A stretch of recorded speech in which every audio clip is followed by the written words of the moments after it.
It kind of reminds me, of that period when health and safety legislation first came in. There was a kind of a great resistance to it. There was kind of an idea that the nanny state was there interfering, but now actually, when you are briefed about health and safety leading from the top, it kind of feels correct. A lot of people do see it in that same vein, because we now have a culture of reporting near misses. People would not let a near miss go, because next time it might cause somebody's death.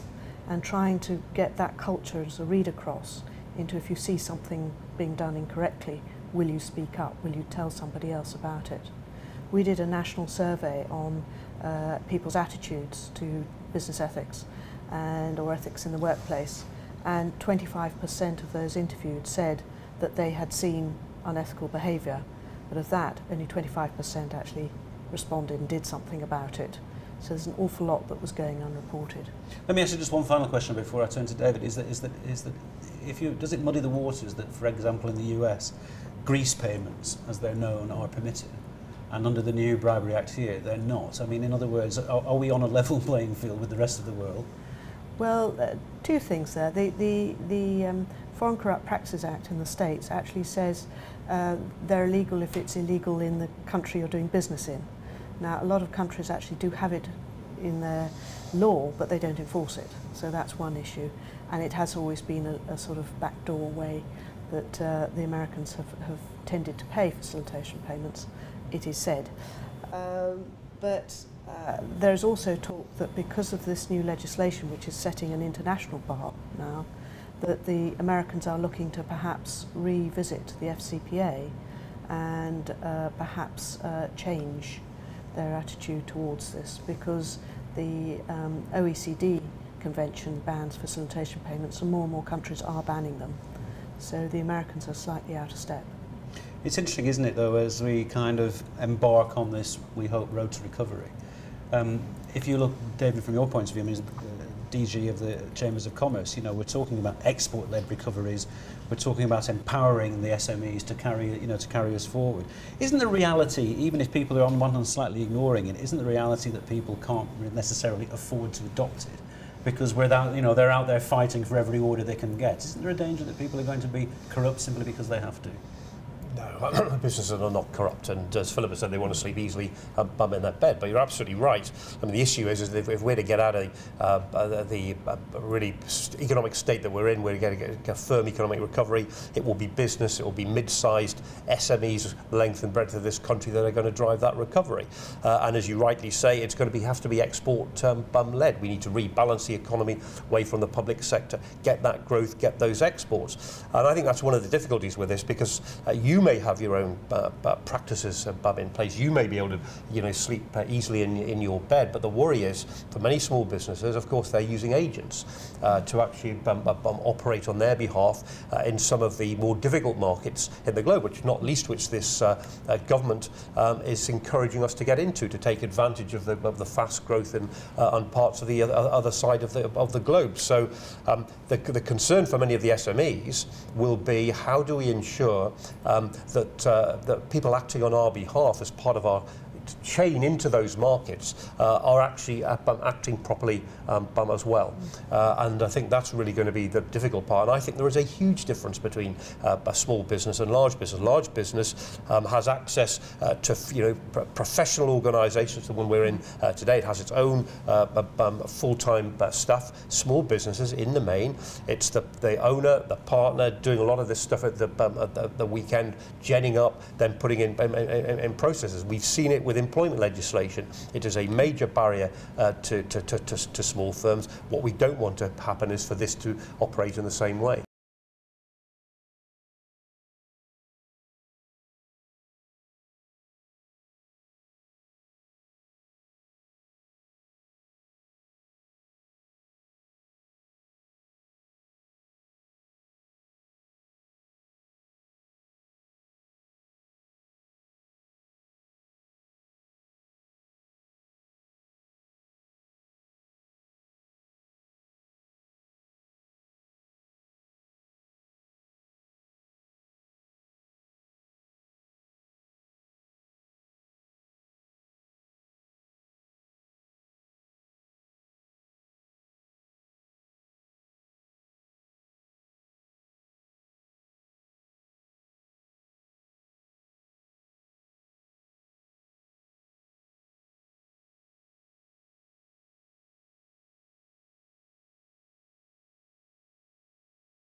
looking at the act from one point of view, you'd say perhaps to be squeaky clean doesn't necessarily look like the way of doing the most profitable business, and yet is that the way you'd see it?